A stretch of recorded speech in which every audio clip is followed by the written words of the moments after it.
Stellar Fundraising Auctions presents Black Tie and Tails. Brought to you by our partner Sojourn Ventures, featuring your co-hosts Greg Quiroga and Devon Bell. Welcome to Black Tie and Tails, where we share tales of triumph and tragedy from behind the scenes of the wonderful world of fundraising auctions. I'm Greg Quiroga, half of your co-hosting team, joined as always by my co-host Devon Bell. Hello, all. And Devo, are you ready for summer?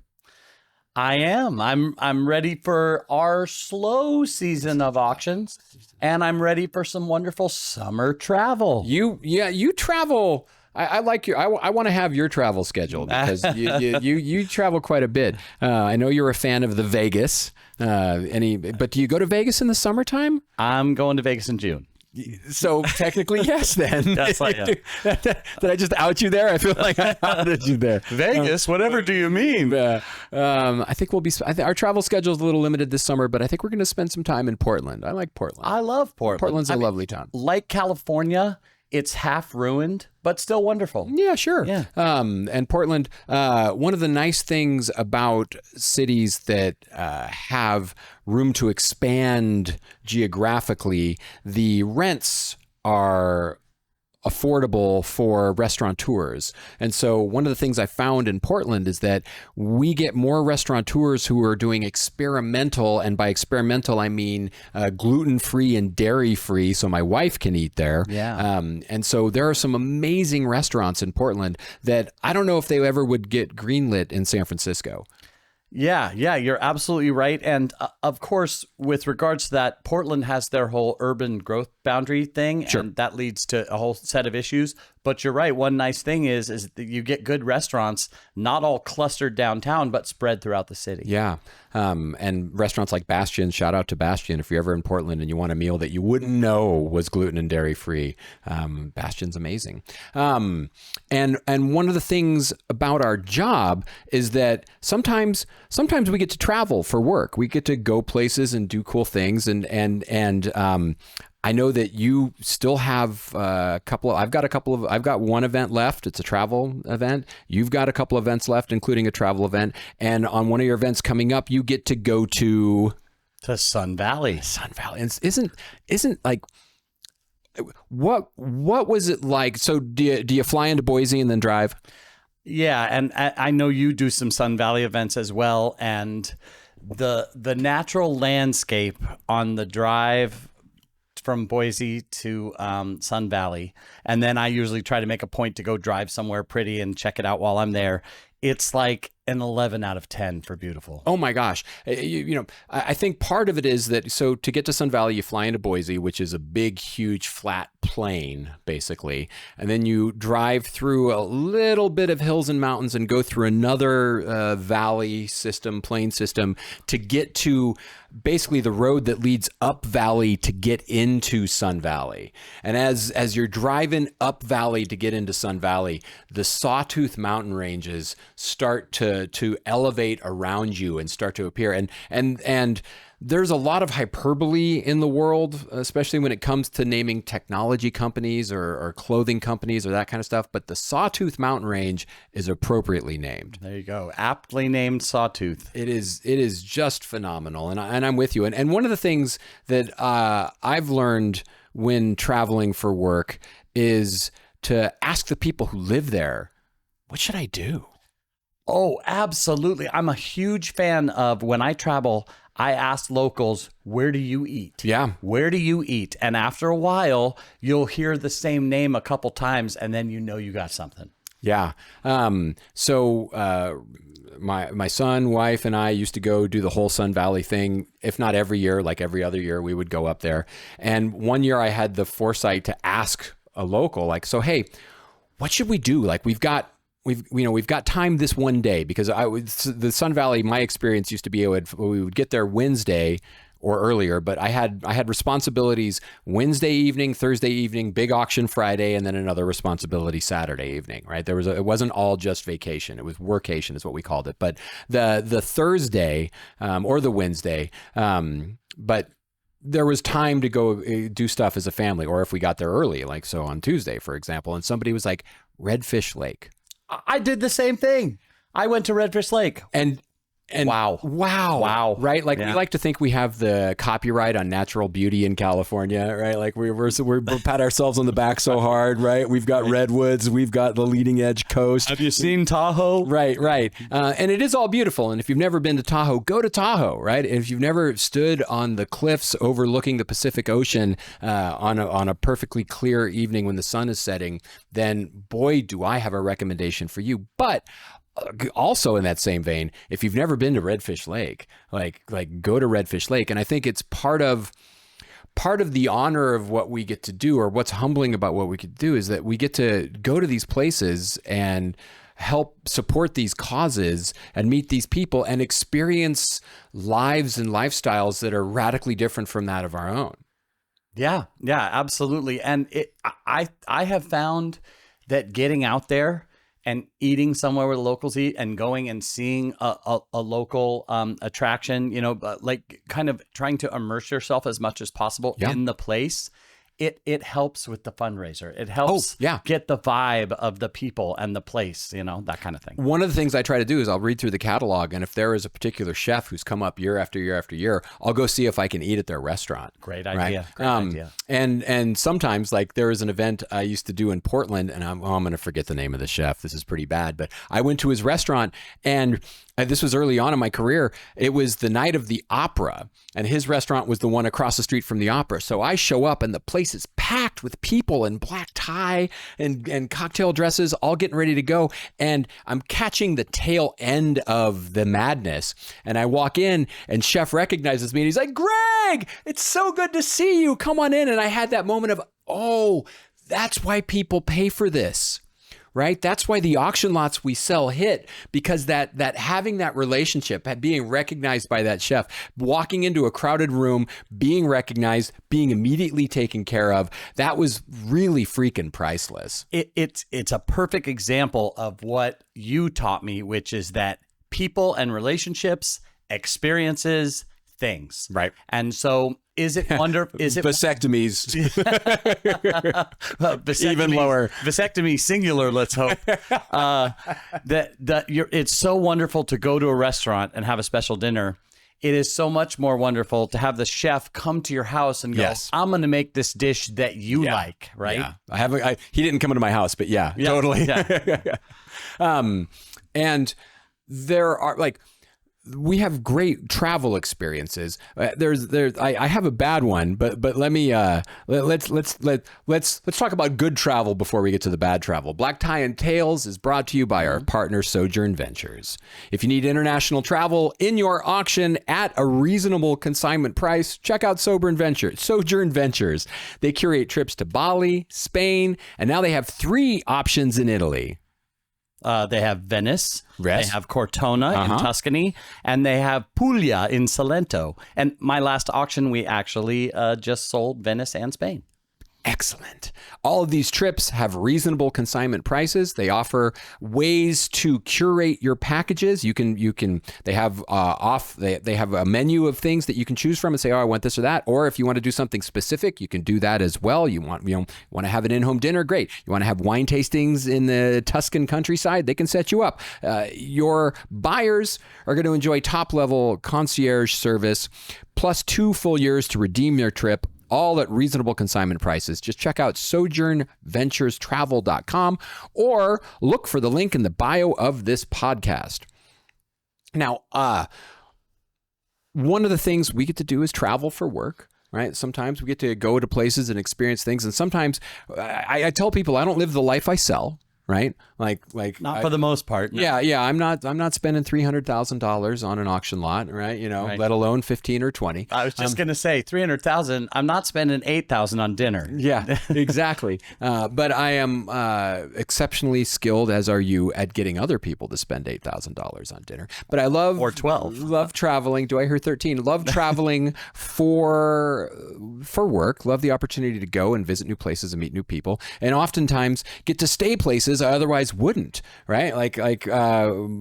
Spoiler alert, my family's not a Ritz Carlton kind of family when we travel, with the kid and the way, we're all, Motel 6, Ritz Carlton, Us. Somewhere in between, you know, like I have a lot of Marriott points and I'm a valued member since 2004. Wow. They're like, oh, you've been most of the time now. It's like, oh, well, good to see you, Mr. Quiroga. Welcome in. We value your membership. You've I'm a been third your age. Yeah, I'm a third your age. I wasn't born when you started doing, you know, it's like teenage kids. But one time I'm doing an event in Washington, D.C., and I get to stay at the Ritz. And I was like, sweet, I get to stay at the Ritz Carlton, and I'm super excited. And I was in the middle of the busy season at a time when I wasn't always done with all of my auction lots before I showed up, right? So I show up planning like, okay, well, the night before the auction and maybe even a little bit the morning of, I'm going to be doing some script work, right? Which is, you know, it's these days now that I'm like a little older and driving less. Back then I drove for more meetings, and so I lost more of the week to having to be places and meet people. Remember doing the long drive to meet a bunch of moms in a Starbucks for 45 minutes, right? We used to do that all the time. Okay, thank you, Zoom. Yeah, you show up at a Pete's across the street from a gas station, like half a block off of 101 in Marin, right? In some random strip mall. And you're like trying to find a table, like, oh gosh, and the place is packed. You're like, where are we going to meet, right? Like it was such a different world. So I show up and I thankfully they're like, just take a car. This is pre-Lyft, pre-Uber, but they're like, just take a cab. You don't want to drive. You don't want to rent a car. I'm like, thank goodness for that, because from the airport to the hotel, and actually technically I think it was all in Virginia, from the airport to the hotel is just wood-lined freeway. I mean, it's dark and I can't see anywhere where I'm like, thank God, you know, like, where are we? Right? You know, like I could, you know, being kidnapped at that point wouldn't know the difference. I have no idea where we're going, but he takes me, I get to the right hotel. Don't let them take you to the second location, even if it's the Ritz Carlton. Even if it's the Ritz Carlton. And we get to the Ritz, and I was underwhelmed by the Ritz Carlton. And part of the reason I was underwhelmed was this is a point in time when Wi-Fi is pretty standard. Everywhere you go, you expect there to be Wi-Fi. And I need to do work. I need to do research. I need to be working on my auction lots. And I get to the room and I go to log on. And not only is the Wi-Fi not included at the Ritz Carlton, and this is such a whiny thing to say, but it comes down to like customer service and managing expectations for when people get there. I've found the more expensive the hotel, the more likely they are to charge you $30 a day for Wi-Fi. $30. And you know, like it's a silly complaining thing to say. Of course I paid it. It's a business expense. I needed the other, but it's like pre-hotspot or something. Yeah, totally. Okay, like do it on my phone. Yeah, I wonder what that Ritz Carlton charges now. But 3 things happened at this particular auction that were kind of fascinating. One, they were operating under it, if we build it, they will come mentality. That's always scary. So we went from 400 people to 350 to 300 to 250 to 200 to, well, we've got 150 tickets sold for the night of the event. 80 paddles. And we're keeping the same ballroom. What? So it felt super empty. Right. Echoey. Organization that served youth, educational programming and classes and after school stuff. And this is early days of 3D printers. So they had a 3D printer set up that was 3D printing. I wasn't sure if it was a rook from a chess set or just a little castle piece, but it was super. I mean, it was amazing. It had a little staircase winding down in the center of it and windows, and it was crazy. Wow. I loved it so much, I talked the guy into letting me have it. So I brought that home. It's very MC Escher. Yes, I'll take a picture or video of it and include it on the YouTube version of this, because I still have that rook on the shelf behind me in my office. And at that auction, one of the auction lots was to have the author John Gilstrap write you into his next novel. And John Gilstrap does crime fiction, military crime fiction kind of stuff. Like, you know, he's got like the all-American hero who, you know, can see it coming from a mile away kind of a guy. It's like fun reading in the vein of Reacher, right? I was totally thinking Reacher when you said that. If you're going, you know, like if you liked Jack Reacher, you'll love John Gilstrap's hero. He doesn't look for trouble, but trouble finds him. And so this is back in the day before my tablet. So I've got a notebook with my script printed in it, right? I had to print it, which you don't even want to know how much per page the Ritz wanted for printing my script, right? Had to print it. And, my notebook, I have a few OCD tendencies that I have overcome. Not a ton. I wouldn't say I'm obsessive compulsive, but I have a few OCD tendencies. And one of them early on, especially, was my notebook, right? Like I would get in the car and drive 3 blocks and be like, oh my God, is my notebook in the car? Me too. And then I would pull over, stop, go check, get back in the car, drive 3 blocks and be like, but wait, what about the notebook? Did I put the pages inside it? So that's totally me. So and whenever there's a donor, I try to meet the donor, try to chat them up, try to find out as much as I can about their lot and about them and make sure. So I'm chatting John Gilstrap up. And a great thing about talking to a donor, just a little side, is that not only do they often tell you something about the lot that you didn't know that then you can share with the crowd. Sure. But they also are so excited and want it to succeed that they'll throw something in. Right. And having them throw it in before you start talking about it is way better than having the bidding get all the way up and then they throw it in at the end, which usually doesn't do much. Doesn't work. Yeah. Once the bidding gets started, people have made up their mind if they're interested or not. Yeah. If you're in for 5, then the fact that they're going to throw in an extra bottle of wine won't make it 6. Yeah. But once the bidding is started, if you throw in that extra, and if you're only in for 5 and it's at 10, then you were out long ago, right? You stop paying attention. So telling people about the extra bottle of wine before you start the bidding maybe keeps them engaged. Yeah, and it just juices it. If you can say, here's what it is, and I talked to the donor right before, and they so want this to succeed that they're also going to throw in this, and people can go, ooh. Yeah. Yeah. So John Gilstrap, right? Mystery crime fiction writer.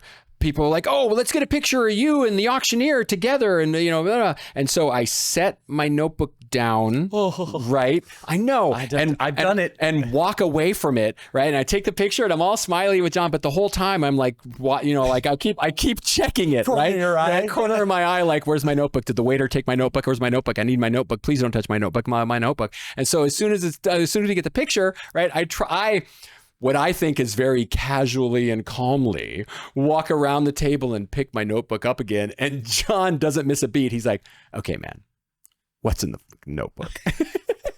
Oh, what's in the box? And I'm like, oh, you got me, right? And I told him, I said, it's very astute observation of you. I appreciate you. And I'd never heard of him before. That was when I started. I went on I'm a binge reader. So I read 5 of his novels in the next few months and just went on a Gilstrap binge after that. A Gilstrap binge. Yes. But, it was such a funny moment.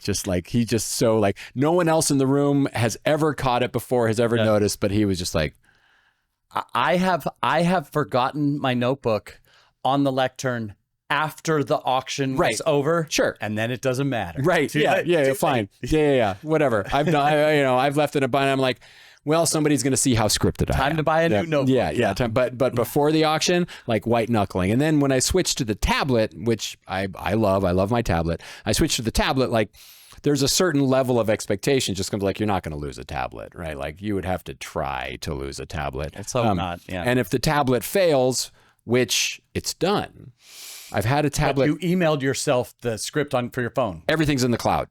Oh yeah. So I can just, it's everything's in the cloud. I have never had to use it on my phone. Have you? Yes. Oh my God. I've had to do it. I had to do it on my phone when being in the sun for an outdoor event. And you couldn't read it. No, it fried it. Oh. The battery overheated. And it was like, you know what? Not today. Yeah. And I'm not, no. Today, I don't, my tablet was like, I don't do this. No. I need a nice tea and some shade. Yeah. Please. Give me a minute. I tucked it under the podium and let it cool off. And eventually it came back. But that's crazy.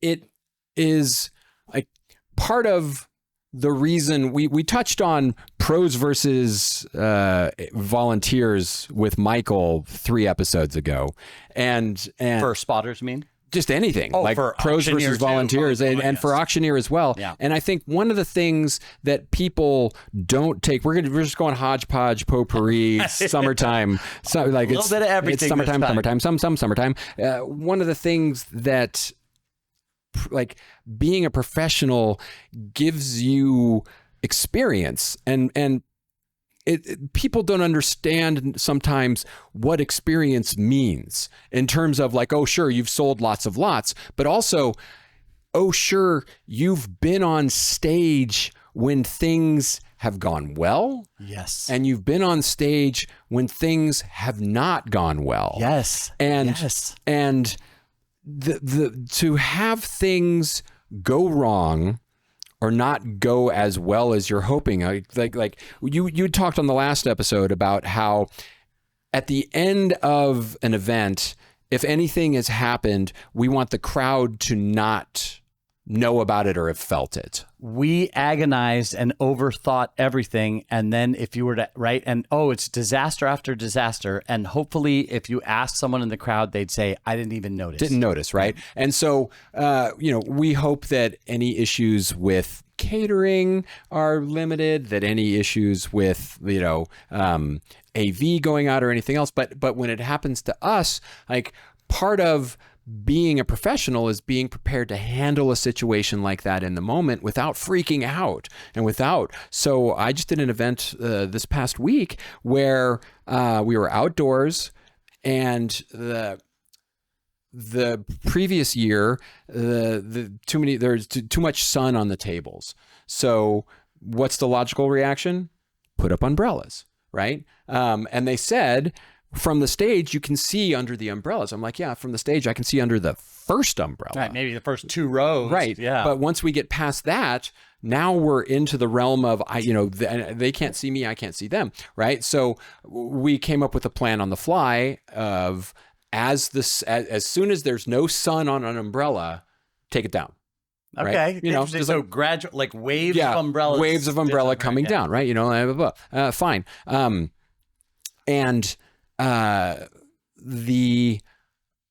At one point, we travel with our own microphones. We have our own microphones. It's like my Excalibur. I love my mic. Little Madonna mic and blah, blah, blah. And Garth Brooks, Britney Spears. There you go. And my mic, like, the sound system hits me, baby, one more time, because suddenly it makes this, like, loud crackling popping noise, and I look at the sound guy, I mute my mic, and that was that me? Yeah, doesn't stop it. Oh my right? God. Like, it continues. So I tell him to, like, cut my mic, and he comes running over, and I'm like, I'm pretty sure it's your cable. Yeah. Right? Because my mic was fine on Saturday night, and I'm pretty sure it's your cable. How about I grab the handheld and I start using the handheld while you get a new freaking cable and figure this out. And we're always ready. I mean, one of the things about having experience is we're ready to roll with whatever, and grabbing a handheld is totally eminently doable. Yeah. You're going to bust a freestyle. You just roll with the flow. Like, and suddenly you get to, like, play with the mic and pulling it in a way and, like, doing stuff that, like, blah, blah, blah, making it sound. And so, after the auction, somebody told me, I was like, oh yeah. And they're like, oh no, you rolled with that. Great. But also, she said, I think it helped you. She's like, because it was so different and so shocking and got everybody's attention, and you just rolled straight with it. And she's like, I'm like, cool, high five, right? That's why, that's one of the myriad reasons you have a professional, right? Yeah. Well, you said it perfectly, which is that, first off, if you just get someone that is like, this looks fun, I can do it, you're in for big trouble, because they don't even know when or how to close out each lot. They don't know what to do just in the regular course of auction business. Sure. But what you're paying for with us is that the sound goes out, the video doesn't play, someone saw, and donors complaining because you have to reopen a lot. Somebody starts choking on their food, or God forbid has a heart attack. Right. And we've been doing this long enough now, 10 years, 20 years. 11 years. 11 years, 21 years, that that when a situation like that, which is rare but urgent, comes up, we can go, oh, here's how we dealt with it. Here's how we dealt with it the first time and it failed. And here's how we dealt with the second time, which is much better. That's what we're going to do this time. And to call back to the last episode, also, we've learned to be in the moment with the crowd. You right? have to. You can't pretend something's not happening, right? So my microphone starts making all this noise, and I'm like, well, that was unpleasant, right? You totally go like, you don't try to pretend that was good. Like, there's nothing about that was good. Like, woo, that was no fun, right? We'll figure it out. We'll work it out. We'll move on, right? Did anyone hear anything? Yeah, right, yeah. Did you hear something? Just like, oh, well, that was great. Well, we keep rolling here. Yeah, I think that.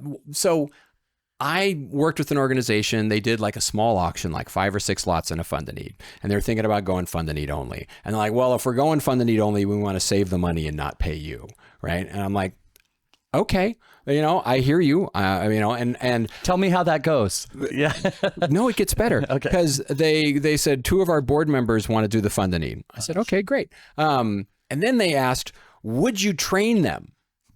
And I said, sure. I am happy to sit down. So they bought me a lunch at the Olympic Club, the not the golf course, but the Olympic Club in town. Yeah, you're like, I have done 400 auctions at that point, and so I'm going to explain that to them during lunch. And so I sat down with them and I said, look, here's the deal, right? I told them like all of the things about doing a fund to need only event that are challenging. Yep. You can't have the first words out of your mouth be now asking for money. Now give me $10,000. Yep. You need to build some rapport with the crowd. You need to be willing to hang out and let that pressure percolate. Right? To let that pressure simmer. There's no, like, you don't need to move quickly through it. Like, let the audience, like, sit in it for a moment. All these things. And I gave them all, like, try to. Uncomfortable silence can be your friend. Say the paddle number and the increment. So they have time to write it down. Right? I gave them Fund to Need 101. They did that. And a year later, they hired me back. Because even with all of the training from the professional who does it, it is a skill that takes practice. My son asked me, like, how do you get so good at something? And I'm like, he doesn't ask anymore because he's like, I know, practice. 10,000 hours. Yeah, 10,000 hours, yep. Right? When someone says, we found someone who will do the auction for free, I always say, best of luck. You get what you pay for. Yeah. And my door's always open, right? See you next year. Yeah. Like I'm always like, and I always tell organizations, look, I hope you do great. If they change, like, if they bring in a different professional auctioneer, I hope you do great, right? But in the event that you miss me, I'm here, right? I'll always be ready to jump back in the water and work with an organization again. Love the clients I have. And at a certain point, I kind of freaked out when I realized I have more past clients than current clients. And that's just the nature of any business. Like eventually you're going to want, like, you on a long enough timeline, dates change, things happen, events go away. But the first time I realized that, I was like, oh my, there's something wrong. Like, no, that's just the nature of the business. Yeah. And you can't, I remember Ed telling me, I guess it was you too, how you, Ed specifically, I guess, was telling me how during the, when he was doing auctions like 2008, 2009, it was very challenging because numbers were down all across the board. Yep. And guess what? The auctioneer is someone to look at and go, hey, let's find ways that you could have done something better when, hey, this is macro stuff, people. It's macro. Yeah.